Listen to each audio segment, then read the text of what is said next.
say thank you to those who have joined so far. We're still waiting for a few other people to join. It looks like folks are trickling in here, probably just getting started on their lunch hour. So we'll give it 2 more minutes and then I'll go ahead and get us started. Thank you. Thanks for being here.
So hello and good afternoon.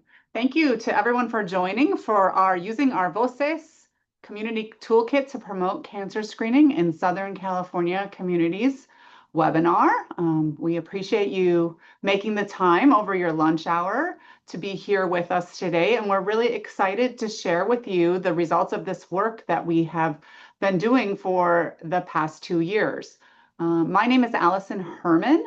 I am a faculty member here at UCLA in the Fielding School of Public Health, and I am one of the co-directors of our UCLA Kaiser Permanente Center for Health Equity, and I also co-lead our community outreach and engagement arm of the UCLA Jonsson Comprehensive Cancer Center. And so that is where we conducted this work together with our great team and our community partners. And go ahead and go to the next slide. Thanks. So speaking of partners, like all of our work, this would not have been possible without the collaboration of so many community leaders and community members. We had a dedicated advisory committee and partners. So you can see those folks' names listed here. I saw a few of these individuals registered for the webinar. So I hope you were able to join today. And thank you so much for everything you did to contribute to this project. And thank you for being here today. Also, we have community organization partners, Antelope Valley Partners for Health, and the Mixteco Indigena Community Organizing Project, specifically the Radio Indigena radio station that they run. We worked together with them to do this work. Healthcare partners, and then our local toolkit development team. Thank you very much. Smriti Abraham is on the webinar with us today and really had a major hand in putting this together. Wouldn't have been able to do it without her and others on our team. So big thanks out to everyone. So when we're talking about this toolkit and this work, you may be wondering, what is this work? So this is a project that was funded, you see in the footnote, by the National Cancer Institute through a grant that awarded community groups to develop multimedia messaging to promote cancer screening in their local communities. And so we did this work together, again, with Antelope Valley Partners for Health and the MyCops Radio Indigena to develop multimedia campaigns to promote cancer screening for different types of cancer screening. So we focused on colorectal, breast, cervical, and lung. And you'll learn a little bit more about that work later. But we did social media, we did radio, we worked with community health workers on the ground to reinforce these messages and really aimed to promote these types of screening as the life-saving tools that they are, aiming to reach communities that sometimes aren't reached with these messages and get the word out. And then we also went one step further in some of this work to try and link folks to places where they could go ahead and get screened. And originally this was a 1-year project, but we were able to obtain a 2nd year of funding, and that allowed us to develop this toolkit that we want to share with you today. So we hope that other people will be able to take these messages that we developed, adapt them, and get them out into their own communities. So go ahead and next slide, please. So the overarching objectives, raising awareness of screening, of course, to increase screening rates. Where lung cancer screening is concerned, a newer screening modality, we really wanted to raise awareness about it, that it even is available, and promote smoking cessation. The toolkit itself, as you see here outlined, has 7 modules, and they help in thinking about who your audience is, how to do community outreach, how you might engage providers. Importantly, I think what people may be most interested in are the messages that we developed in the materials. We want to share those with everyone and welcome you to use those materials. And then also multimedia strategies that could be used. And so our hope is, some of these you could take them off the shelf, if you will, and share them with your community if you find them to be appropriate. And then others perhaps would need to work with community experts to tailor them to best meet the needs of the folks that you serve. But either way, we're here to support by providing them and provide input and guidance if you're interested to do some tailoring. And all of these materials, the full toolkit, and all of the messages will be made available through our UCLA Kaiser Permanente Center for Health Equity website. And so with that, I am going to briefly turn it over to our partners from Radio Indigena and AVPH and let them share with you personally a little bit about why they got involved in this work and what it meant to them and their community and what they did. So Jorge Rios is the manager of Radio Indigena, which is a radio station broadcast by MyCop, and broadcasting in 5 languages, if I'm correct, right, Jorge? Yeah, perfect. So I'll hand it over to you to get started. Thank you so much, Allison, and welcome everybody again. My name is Jorge Rios, and I am the radio station manager for Radio Indigena. Radio Indigena is a program within MyCop. MyCop stands for Mixteco Indigenous Community Organizing Project. And we serve the indigenous migrant communities that work in California's Central Coast. We estimate that we have around from 80,000 to 100,000 indigenous migrants that live in Southern California Central Coast, from San Diego up to San Luis Obispo. And our radio station, it's located in Oxnard, California. So here in Oxnard, our FM station reaches a daily audience of 20,000 people, approximately. And we are the only radio station in the region that advertises in indigenous languages. So it's a very, very important work that we do for our communities in regards to language justice. So yeah, that's what we do, and we welcome the opportunity to join Allison and UCLA for this program to share information about cancer screening in indigenous languages. So as Allison mentioned, we share information in Mixteco, Zapoteco, Purépecha, Triqui, and Spanish. And most of our communities, they feel more comfortable being spoken to in an indigenous language. So yeah, this is the project that we did with the UCLA project, and yeah, we're so happy to reach out our communities and talk to them about what's happening with cancer. We also have health experts that we invited to our radio shows. We partnered with Dr. Carlos O'Brien from Ventura County Medical Center. So he also came to our radio station to share information about how important it is for people to screen for cancer. And our community, they love to hear this information. And what we found out is like, the community is willing to check on their health, and but the biggest barrier is the economic barrier. Uh, so um, so that's why it's very important for different projects within the state to focus more on sharing resources with the community, and fight more in regards to equity and health access for our indigenous communities in California.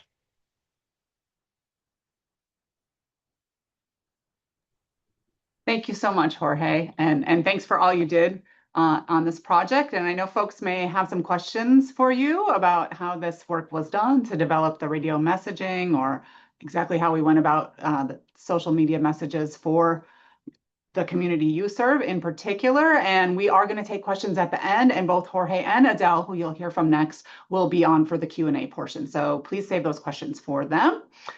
With that, I want to welcome Adele Domingo, who is a program manager at Antelope Valley Partners for Health, and he'll share a little bit with you about their experience with this project. Thanks for being here, Adele. Thanks, Allison. Good afternoon, everyone. Thank you, Allison, Smriti, and UCLA for inviting us to share our work in promoting the importance of cancer screening through this project. Antelope Valley Partners for Health is very grateful for the opportunity to participate in this project and for the toolkit that was developed so we can sustain the work even if the project has already ended. ABPH participated in this project for several reasons. Smriti, can you move to the next slide, please?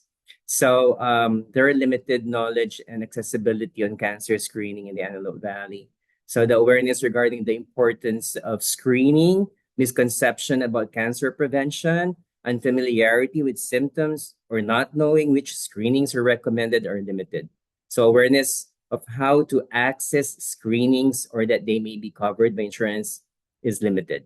Second is actually health insurance coverage and underinsurance, especially among low-income residents, is also a concern. So because of this, there is significantly lower screening rates, including leading to delayed diagnosis, higher rates of advanced stage screening, cancer screening, and poorer survival rates. Uninsured individuals are less likely to receive recommended preventative care, especially for breasts, cervical, and colorectal cancer screenings due to high costs and resulting in more severe, harder to treat cancer. The third reason for us, which made us participate, is limited access to transportation for cancer screening, which means that patients cannot reliably travel to and from medical facilities for preventative exams or diagnostic tests. And the fourth reason is language barrier, which means that patients have limited English proficiency to effectively communicate with healthcare providers, resulting in reduced access to, understanding of, and participation in vital preventative services. So this barrier often leads to lower screening rates for cancers such as breast, cervical, colorectal, causing delays in diagnosis and treatment. Generally, we are involved to increase awareness and empower residents to advocate for their health here in the Antelope Valley. So, next slide, please, Smriti. We used a multi-channel approach. We posted social media content with QR codes and tracked engagement. We also distributed flyers at outreach events, health focus gatherings, and collaborative meetings. We incorporated cancer prevention education into outreach activities, including work with our smoking cessation team and partnered with Cedars-Sinai to ensure we were sharing up-to-date information. And based on the result of this work, which is on the next slide, we are actually able to distribute 963 flyers during events, reach 11,015 community members through social media, both on Facebook and Instagram pages of ABPH. 58 community events were attended, 154 QR code were scanned, 24 completed the screening form, 5 signed for screening, and 2 attended screening. So with this impact, we actually are able to see the result, which is very positive. The response was very positive. Many community members said they didn't realize the importance of early screening, especially with a family history of cancer. The conversations were empowering and helped normalize discussions about family health history. Overall, the materials sparked meaningful conversations and increased awareness about early detection. So that's about it for the Antelope Valley. And thank you, everyone. And appreciate you all sharing, learning more about this so that we can continue doing this work for the Antelope Valley specifically. Thanks, Allison. Turn it back to you. Thanks so much. Thank you, Adele. And actually, we're going to turn it over to Ms. Smriti Abraham. And she's really the boss here. So I'll hand it to you, Smriti. Yeah, thank you, Adele and Jorge, for all of your insights and for sharing your organization's experiences. Before we get further into the details of the toolkit, I'd like to give a brief overview on cancer screening and its importance. So cancer occurs when abnormal cells grow uncontrollably in the body. These cells can grow into tumors, which can then turn malignant or benign. And cancer screening can detect cancers or precancers before any symptoms appear. Those who screen and find cancer at an early stage may also have better success with treatment, as doctors can catch the cancer before it has spread. Each year in the United States, thousands of cancer deaths are prevented due to regular cancer screening. However, at-risk communities may face limited screening uptake due to various reasons, but such as lack of awareness or health education on the topic. The U.S. Preventive Services Task Force recommends cancer screening for breast, colorectal, cervical, and lung cancer, and different methods are used to screen for these cancers, including mammograms, colonoscopies, pap test, and low-dose CT scans. Like Dr. Herman mentioned, we did create 4 different cancer outreach campaigns to follow these recommendations, and each campaign utilized multiple media channels that we'll talk about later, including radio, paper-based communication, word of mouth, and social media. Cancer outreach campaigns need to be tailored to a specific intended audience, which is the intentional recipient of your project's messaging. As community-based organizations, as many of you are, the community you serve is typically already well established. However, if you are hoping to narrow down onto one particular community, a great place to start is by looking at which community members have more difficulties with accessing healthcare, who has a higher cancer incidence or mortality risk, and which group may have cultural or language barriers that can prevent them from accessing health services successfully and confidently. Once your intended audience has been identified, research what cancer types should be the focus of your campaign. An intended audience is defined by their characteristics and, in turn, how these characteristics affect health behaviors. So it's important to keep these ideas at the forefront of your project programming to ensure that messaging and materials are tailored to their specific barriers and experiences. Our intended audience focused on 2 groups, the Indigenous farm worker population in Ventura County, which is serviced by MyCop, and the Latinx community in the Antelope Valley region of LA County, serviced by AVPH.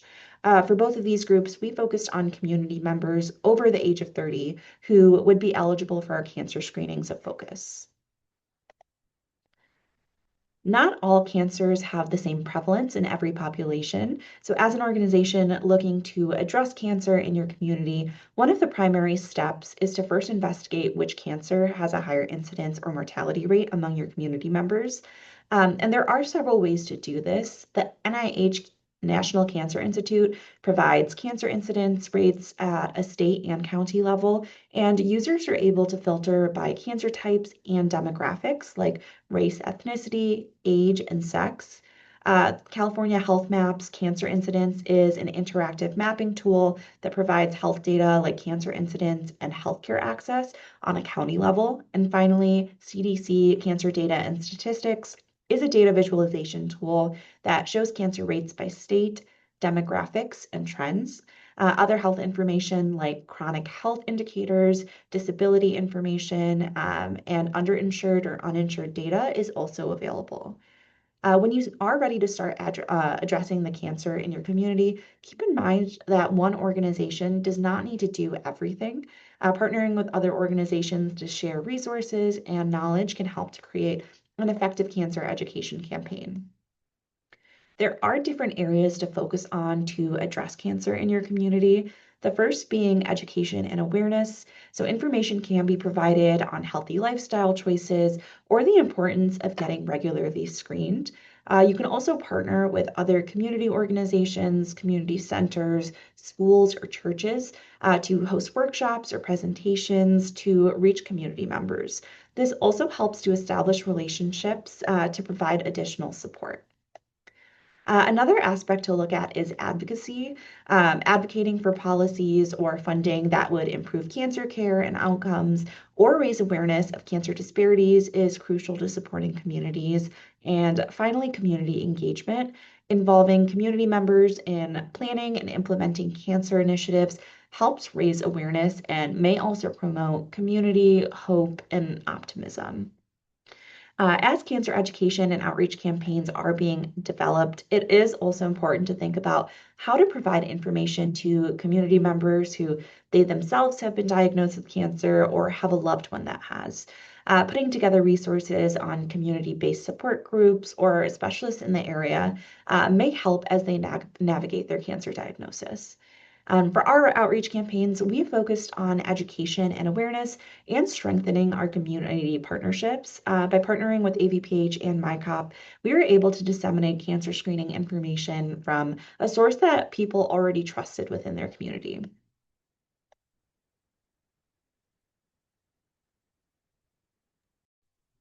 All right, thanks, Marty. Back to me. So I'm going to talk a little bit about community outreach and partnerships when doing this work. And I don't think that I need to tell anyone who has chosen to join this webinar that successful cancer screening outreach efforts really rely on strong partnerships, and particularly though between community organizations and clinics. So in our case, in this project, there were some direct partnerships where Antelope Valley Partners for Health, AVPH, was referring folks to go get screened and helping to do a little bit of navigation to that screening, which is really important, but very resource heavy. You'll hear a little bit more about that later. But in the case of the work with Radio Indigena, we weren't doing that, but we were still letting people know where they could go to a clinic to get these screenings.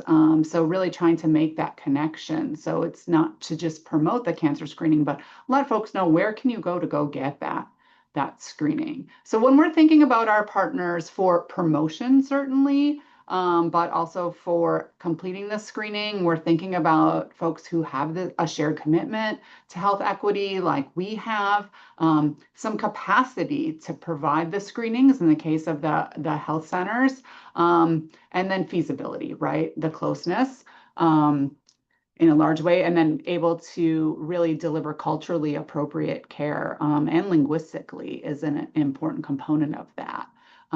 So the aspects that we're thinking about when we're looking to identify potential partners that may be helpful for you and your organizations to consider are listed here: mission alignment, their reach, and their cultural competence. Certainly the reach can be really important. We work with partners to extend our reach. A message coming from UCLA can be sometimes respected and valued, but oftentimes coming from that local community partner, that message is going to carry more weight.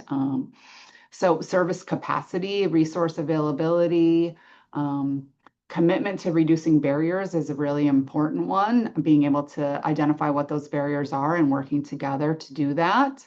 And then are you going to be able to share data between the partner organizations, and how are you going to be able to track your impact? Because let's face it, at the end of the day, we're all beholden to reporting to our funders and sharing about the work that we do. And also we're doing this work because we want to have an impact. So we want to be able to tweak as we go along. If we see perhaps things are not resonating or there's not as much uptake, we want to be able to have that data to tell us how impactful our work is.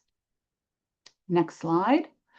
This slide is, it looks a little small font. We have a lot here, but I'll invite you again to visit the webinar when we post it after on the website. But it's really highlighting various engagement strategies that we used in this project. Culturally relevant messaging, fostering trust, and we did that through community partnerships, and also addressing common barriers. So I want to talk a little bit here about the culturally tailored messaging, which is so important. And I know I mentioned it briefly up top. But in this project, we did work with community advisors and our community partners to really use culturally relevant language and images and also approaches. So in the case of the indigenous communities that Radio Indigena and MyCop are reaching, many of these languages that folks are speaking are primarily oral languages. So we use some innovative strategies to put audio overlay on top of the social media messages. So the message itself, you'll see, is in Spanish language, which some folks might be able to read. But then the audio overlay allows folks who don't read the Spanish to hear it in their native indigenous language. And then also in the case of the Radio Indigena work, using that partnership, really leveraging that reach of the radio station to reach folks who might be working in the agricultural field and listening to the radio to hear those messages. So thinking about trying to reach folks where they are. And that goes to the next bullet, that's multi-channel outreach. So in the case of Antelope Valley Partners for Health, we had the social media messages that were going out in Spanish language, and then community health workers and promoters who were working on the ground to reinforce those messages face-to-face with people. So various strategies tailored to reach the community that you serve, thinking about what's going to be most effective. And we also know when people hear messages in multiple places, then it's really more likely to resonate and more likely for them to follow up and do that thing that we want to do, take action. So you saw, I just mentioned training community health workers here. And then also the other bubble that I want to highlight, if you will, is on the top left, which is in the case of cancer screening and other health outreach, it's often helpful to align the campaigns with other ongoing national campaigns. So that's what we did in our work initially. There's a colorectal cancer awareness month and breast cancer awareness month. So that, again, we're capitalizing on that. We know there's messaging going out from many other folks, and we did our campaigns at that time with the hopes of really reinforcing those messages.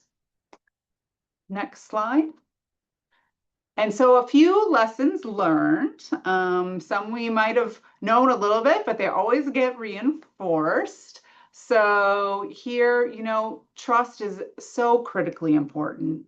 And we know that community members really, through our experience, are much more likely to engage when that outreach is coming from trusted local folks. So again, here, like the community health workers, the promotoras, a local doctor doing an expert interview on the radio versus a UCLA expert. It really goes a long way. So taking the time to think, what are the voices that are going to resonate most with the community that you want to reach? And addressing barriers up front. So we all know there's barriers, and oftentimes that's where people's mind goes first. Oh, I'd like to do that, but I can't because X, Y, Z. So really thinking about in your messaging, can we tackle those barriers head on out of the gate so we take care of that for people and they don't have to consider it, or they don't set our message aside and they think, oh, maybe I can do that thing. Consistent follow-up, so many reminders and opportunities to participate, especially when we were linking people with screening, was very important. But also with the social media messaging, it wasn't just one post that went out, there's multiple posts and following up different images, different language to really reinforce those messages. Flexibility, of course, with the screening is incredibly important. And then I mentioned this earlier, really looking at that data as you go along. So sometimes we have a tendency to think of data and evaluation as the things that we do at the end of a project. And when we're thinking about outreach, we're not always thinking of that either. Maybe if it's a social media campaign, you know, how many followers you have, but really being able to look at it all along. How many people are engaging with these messages? Are there certain types of messages that are getting better engagement so that we can adjust as we go along and really try and increase that reach so that we can help as many people as possible benefit from these important screenings? And then we saved it for last on this slide, the impact of personal stories. This is something, you know, the politicians learned it long time ago. Public health folks have maybe been a little slower to catch up, but they really resonate. So we tried to incorporate testimonials from community members who benefited from this work, or who had family members who had experiences with these types of cancers, to really make it more personal and help people to see themselves and see the value for these screenings for them and for their families.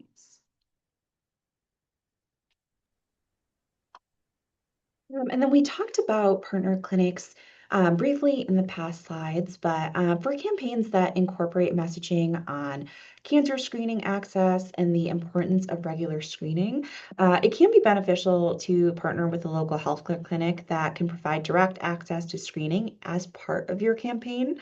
Partner clinics should be able to clearly and effectively communicate with the community member and your outreach team, as well as have enough staff capacity to coordinate screening with your organization. In Antelope Valley, we partnered with Bart's Altadena Community Health Center and FPA Women's Health for screening referrals. And in Ventura County, we again partnered with FPA Women's Health. When selecting a partner clinic, prioritize which clinic is best able to meet the needs of your intended audience. So choosing a clinic that is accessible within your community, in your audience's community, having clinic staff that share the audience's language or cultural background, and partnering with the clinic that can provide screenings for uninsured or underinsured patients are all important factors to consider before you begin your campaign. Once a partner clinic has been selected, you could also consider creating a workflow to ensure that all interested community members are screened for cancer in a timely manner. This workflow should establish who is collecting patient information, where this will be stored, how this information will be communicated with the partner clinic, and what is the best strategy to provide up-to-date information about patient contact and follow-up. In our own work, we created 3 tools to ensure a successful workflow. The first, in the screening interest form, interested community members could fill out a Google Doc to provide basic contact information with our team and note that they would like to complete a cancer screening. Our team would document this information and reach out to the community member directly to verify it. We would follow a script made for the first contact with the patient that let the patient know that we had received the information and that we would pass it along to our partner clinic for follow-up and appointment setup. After the phone call, we updated a patient screening tracker that was shared with the partner clinic. We would include all contact information and patient interest information that we received from the form, and additionally, any notes about the patient's language preference. Partner clinics were able to designate one staff member who would then be the point of contact for continuous communication. Once they received the information, they would contact the patient directly and update our team on contact attempts and whether they were able to get an appointment set up for screening. It was important for us to set up a workflow that took a lot of work away from the patient in the screening process. Other than expressing initial interest, our team and our partner clinic took the lead in communication and next steps. For patients that have trouble navigating the healthcare system, it can be very useful to have the clinic contact them directly about getting screened and finding an appointment time. Examples of these materials that we created can be found on our website in the Community Initiative page in the Cancer Outreach Toolkit.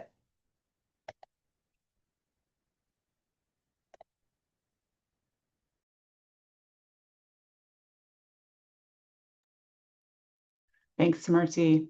So I'm going to go through these next slides relatively quickly because I know you want to see some of the resources that we developed, and we wanted to save the last 15 minutes for or 10 to 15 minutes for question and answers. But here are some kind of key aspects of having clear and compelling messaging related to cancer screening in particular.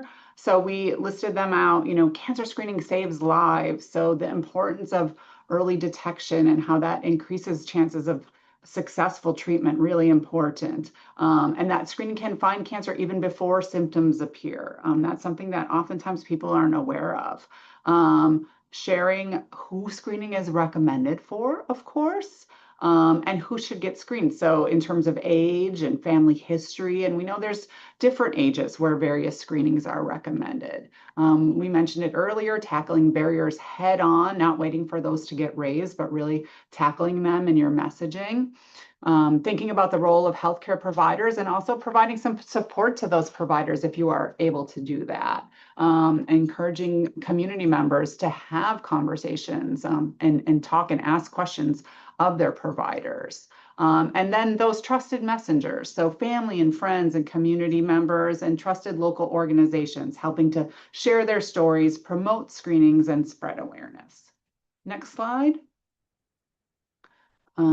So here we shared, some of the ways that we operationalize these, if you will. So why is cancer screening important? Screening helps detect cancer early when treatment is most effective. In the case of some screenings, as you know, it could also identify precancerous conditions before they develop. So really getting that message out there that in the case of colorectal cancer screening, for example, it could actually prevent cancer from developing. So that's really motivational for many people. How do I know if I'm eligible? So sharing those factors, including lifestyle risks, in addition to age, family history.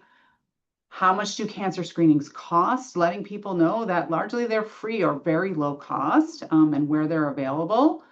Sharing your own experience, so encouraging not only individuals themselves, but to share with friends and family members. And then also letting people know, this is something we haven't really touched on, what is the screening process like? So they know what to expect. And we talked about this quite a bit when we had the provider interviews on the radio station, and the community health workers were trained to talk with people about this. What's going to happen when I go in to have that screening test? Next slide. And so here we've been talking about community health workers quite a bit. Of course, these are, folks who are really embedded in the community, and they can help to improve awareness. They're trusted. They can doing outreach in community spaces, sharing personal stories, and really working one-on-one with people to tackle some of those barriers that might come up. So providing solutions to perhaps transportation barriers and certainly language barriers. Next slide. So for this project, we did train the community health workers who worked on the project about cancer broadly, using a cancer training curriculum, Cancer 101 training curriculum that we adapted from some of our partners, and really helping them to be prepared to not only answer questions specific to screening, but also about cancer more broadly.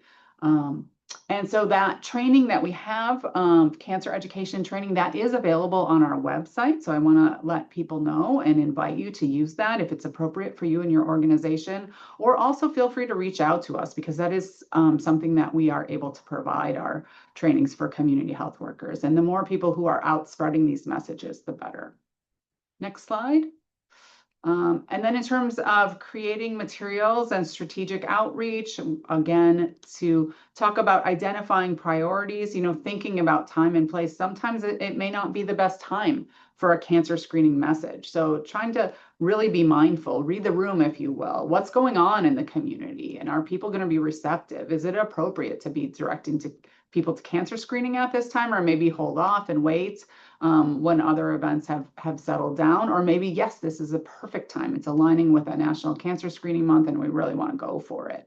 And that real importance of tailoring materials, using simple, clear language in multiple formats to make these things accessible, establishing those partnerships, those healthcare partnerships, if you don't already have them, to be able to point people of where to go, and even if possible, help navigate them through the process.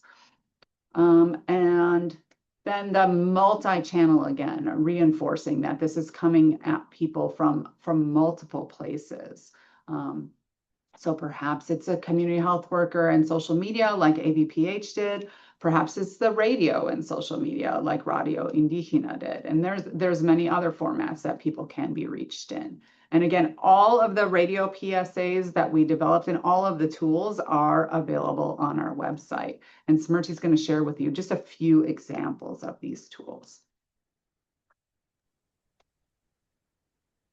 So like Dr. Herman mentioned, we incorporated multiple different media formats to share information more effectively. Our project focused on physical paper-based communication, so that included passing out flyers at community events, radio, which aired healthcare provider interviews and radio PSAs for screening, social media, which focused mainly on Instagram and Facebook, and word of mouth through community health workers, just making connections in the community.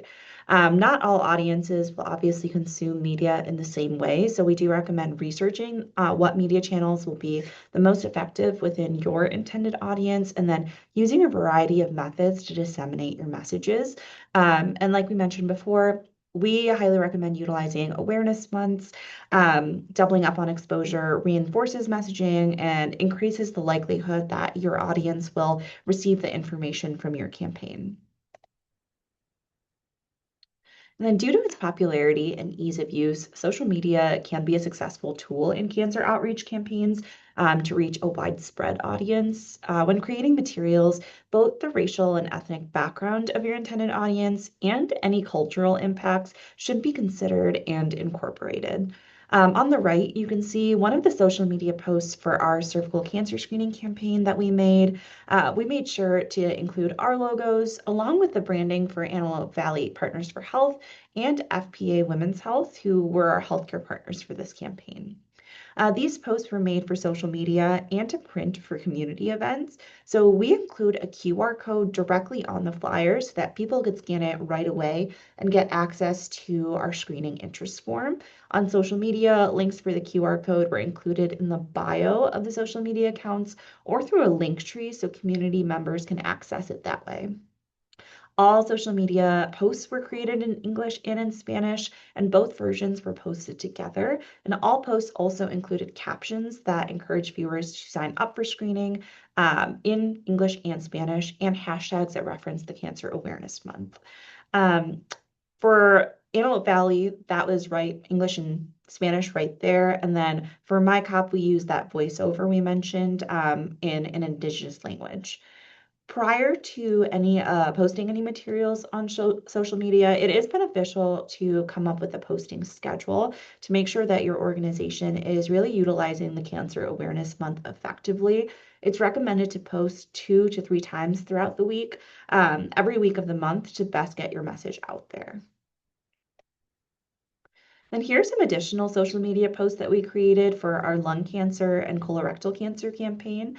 The lung cancer campaign is an example of something MyCop posted on their social media, while the colorectal cancer campaign is an example of a template that is available on our website as part of our toolkit. Some of the feedback that we received from our advisory committee on our flyers was to incorporate more pictures of real people to make a stronger connection with the audience. This is something that both AVPH and MyCop saw as influential within their own communities, and something we wanted to include to make sure our campaigns were really speaking to people. The toolkit our team created and all of the supplemental materials mentioned in this webinar can be found at our website under the Community Initiative page in the Cancer Outreach Toolkit section. And all of this information will also be emailed to you within a week of this webinar being recorded. To access the materials, you must make a free Box account. And to do this, you just go to box.com and create a new account. From there, you will be able to sort through all of the different resources from this project and download any templates that might be useful for you. Supplemental materials include the cancer workshops and training materials for community health workers, materials to enhance partnerships and workflow with healthcare providers, radio PSAs and healthcare provider interview templates, and then social media flyer templates, captions, and posting schedules. With that, I would like to hand it over to Dr. Glenn and open up the Q&A for any questions.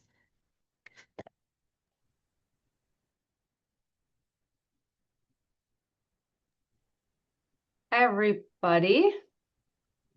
It's always a process. So, we'd really like to hear from you and make this as interactive as possible. So please let us know your questions. We had a few that came through in advance, but if you'd like to either put your questions in the chat, or if you even want, we can allow you to speak, but I think maybe putting them in the chat would work the best. But I think one question I was curious about was, in your kind of, for both Adele and Jorge, do you think that there's a particular kind of messaging that spoke to your community, or that's a higher priority for your community? I can start answering that question. For us, it was there was a lot of questions about breast cancer. So it seems that there is a lot of interest in regards to breast cancer in our community. Personally, my mom was a breast cancer survivor, and uh, eventually she passed away. But like, because she was able to have early detection, and she was able to live, like, I don't know, like 14 more years, and then cancer came back, and she passed away, eventually, but with the community, that was the interest, in regards to breast cancer, and misconceptions, about what breast cancer is, and beliefs, that, breast cancer can be cured with local medicines in the community, so we really emphasize, the community to go ahead and see a doctor for a screening. So that was our experience with the cancer messaging. So the one that resonated the most was about breast cancer. Great. Yeah, I think that gets back to that personal stories and experience, right? It's probably a plus and a minus, right? Everybody maybe many have, know someone that's had breast cancer, but then also there's that opportunity to kind of circulate some of these misconceptions that could have, a less positive effect. But okay, so breast cancer. What about you, Adele? What have you noticed at Antelope Valley? If I would base my answer, oops, Yeah. can you hear me? Yeah, if I would base my answer for something that we already have here, it's breast cancer as well. Okay. Because AB Medical Center has always been very active when it comes to providing services to promote breast cancer here in the Antelope Valley.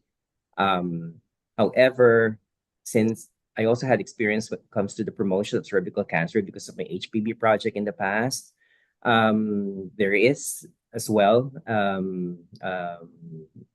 I would say people really also resonated from the importance of having cervical cancer as a priority cancer that we need to focus on here in the AV.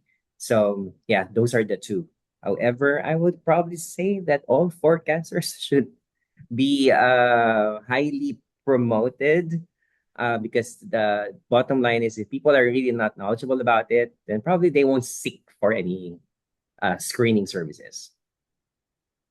Yeah, so I know probably one of the cancers that wasn't one of the top kind of priorities for the community so far, I think has been lung cancer, at least lung cancer screening. And I know there was a question that was submitted by an audience member, if anyone wants to talk about kind of lung cancer screening in their community, and also kind of disparities in screening or outcomes.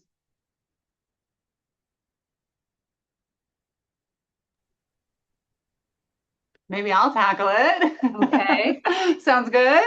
I mean, we Sounds know good. that there are, well, frankly, there's disparities in all of these cancer types, right? And in all of the outcomes. And one of the reasons that we focus so much on screening is because a lot of the disparities exist because when the cancers are identified late, they're much harder to treat and outcomes are much worse. So it's that disparity in the uptake of the screening then translates to the disparities in the outcomes, right? And so we really want to promote this. In the case of lung cancer screening, it's a new technology relatively out of all of these screening types. It's a new one.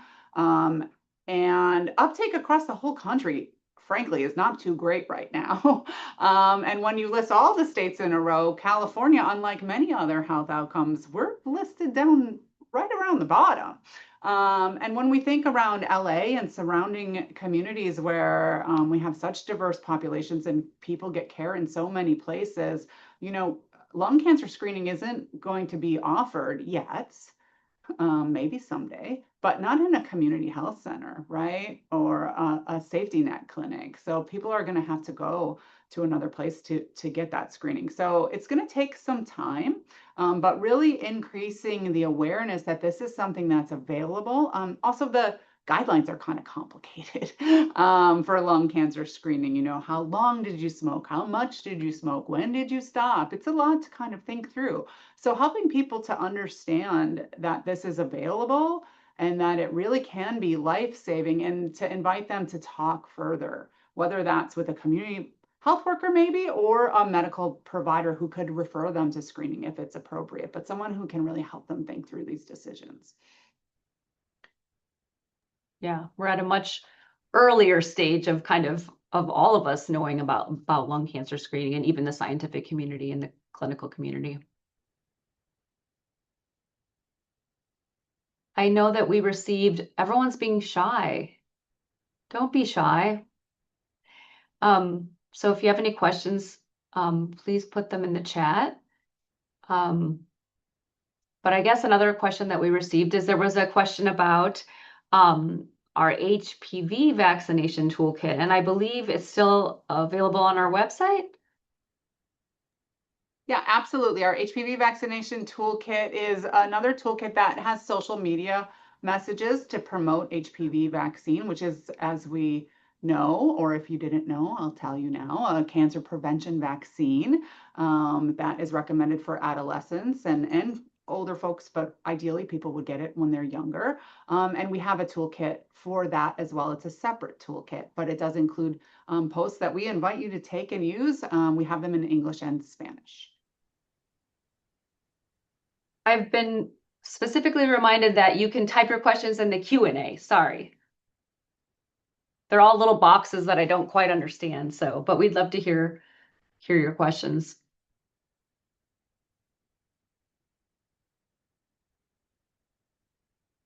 I'm allowing the awkward silence.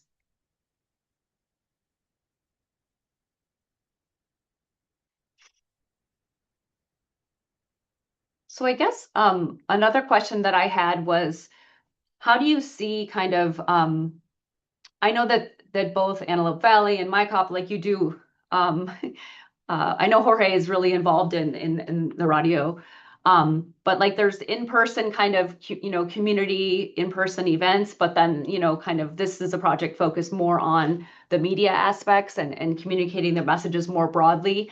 You know, how do you see these, you know, kind of more in-person and kind of word of mouth? How does that interact with, you know, kind of the other work that you do that might be more in person?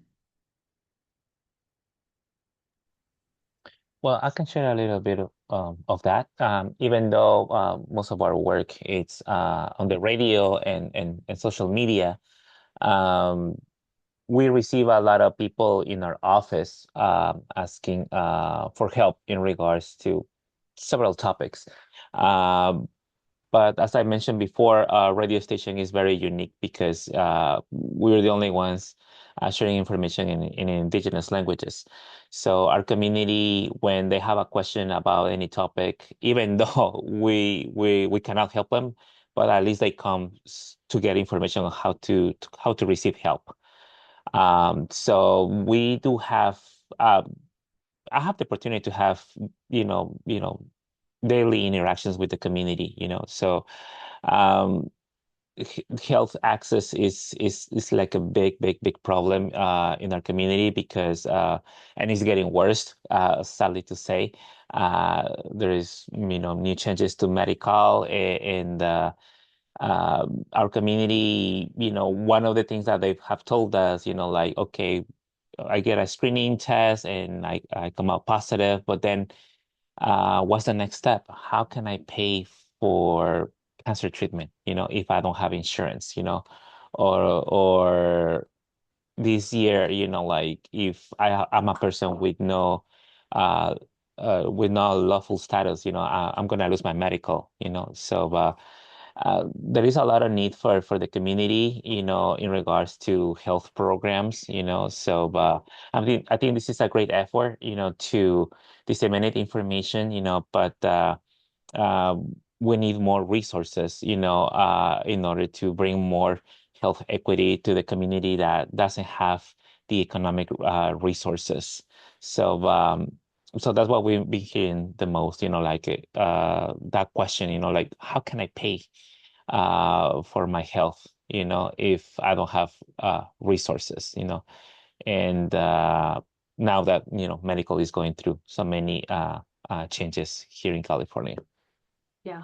Yeah. So, you know, kind of this kind of approach, we reach a lot of people, but then we still have to get them into the doctor, help them figure out how they're going to pay for it. And that, you know, all that has become much more difficult of late. I understand. I hear you. I see we do have a question. Someone has a tricky question here. How would you combat cancer-related misinformation within social media? That's really, you know, that tends to be prevalent within the target population of focus. You know, what are some of the best practices? So I don't know if anyone wants to handle that, but how does your organization or kind of what do you believe is our next steps for kind of addressing misinformation? That we can spread good messages through social media, right? But we also unfortunately see the spread of other less helpful messages. Uh, I can respond to Great. that best. Of course, we always have to go back to the most reliable information, where you get your information from. So in the case of Antelope Valley Partners for Health, we have our own social media platforms, and it's being anything that is being posted there is screened, and everything that's being posted there is approved. So if they would want to know about reliable information related to cancer screening, anything that's been posted in our social media page is the most reliable that they can get their information from. So, in short, make it sure that you know where you're getting your information from. Reliable sources is very important. UCLA, I mean, organizations, schools that provide this kind of information should be the most reliable sources that we can go to. Yeah. And I think like you said, I think this is also one I know that Dr. Herman had mentioned this importance of collaborating with community partners, and that you're really also a very important community voice and have the trust of the community. And so building on that, I think is really, really important. Okay, Jorge. Yes, if I can add to what course. Adele mentioned, you know, our job here in Radio Indigena is to combat misinformation and disinformation. So the answer is repetition, repetition, repetition, repetition, and bring experts, you know, in different areas to talk to the community, and we have a good dynamic. You know, in the past, in which we brought a doctor, you know, and the community was asking questions about misconceptions that they have about specific topics in regards to health. But our job here is to, you know, to combat all that misinformation, because we are like up against, you know, like a big disinformation campaigns that we see in social media, you know. So we need to keep on fighting, you know, fire with fire, you know, combating the lies, you know, with truthful information. So and with COVID, you know, we did a huge campaign with, you know, incentivizing the community to get a vaccine, or how vaccines work, you know, and how that they are important to reach, you know, immunity in the population, you know. So and explaining how something works, I think, is something that really helps the community understand why it is important for them to do something, you know. So it's not just telling them go ahead and do it, you know, but telling them this is how it works, you know, and this is how vaccines work, you know. On this is how the technology works in order for you to fight cancer, you know. Yeah. More explanation. Okay, I think I don't think I see additional questions, and I know that we're at time, but I want to thank everyone for attending and also for staying on. It's incredible. We're really, really appreciate it. And thank you so much to our speakers, and all the work that you did, Antelope Valley Partners and Help and MyCop and all of your contributions and to the whole team. So thank you very much for coming. Thank you all. Thank you.